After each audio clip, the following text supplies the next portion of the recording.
Telugu PMC ప్రేక్షకులకు స్వాగతం. Hi friends, మీరు గనక ఇప్పుడే మా ఛానల్కు వచ్చినట్లయితే మా ఛానల్ని సబ్స్క్రైబ్ చేసుకోండి. సబ్స్క్రైబ్ చేయడంతో పాటు పక్కనే ఉన్న బెల్ ఐకాన్ని క్లిక్ చేయండి. మా టీవీలో ప్రసారం అవుతున్న సూపర్ హిట్ సీరియల్ గుండె నిండా గుడిగంటలు స్టార్ట్ అయిన కొద్ది రోజుల్లోనే ప్రేక్షకులను బాగా ఆకట్టుకుంది ఈ సీరియల్. ఈ సీరియల్లో హీరోగా విష్ణుకాంత్ బాలు క్యారెక్టర్లో నటిస్తుండగా హీరోయిన్గా అమూల్య గౌడ మీనా క్యారెక్టర్లో నటిస్తుంది.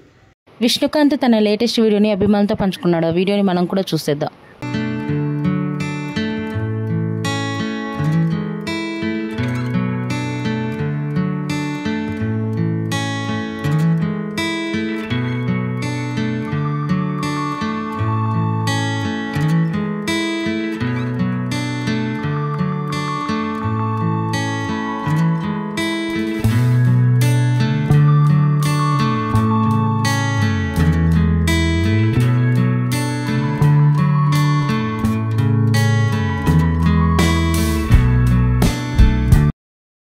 ఈ వీడియో మీకు నచ్చినట్లయితే లైక్ చేసి మరిన్ని టాలీవుడ్ లేటెస్ట్ అప్డేట్స్ మిస్ అవ్వకుండా చూడాలంటే తెలుగు పిఎంసి ఛానల్ను సబ్స్క్రైబ్ చేసుకొని పక్కనే ఉన్న బెల్ ఐకాన్ని క్లిక్ చేయండి.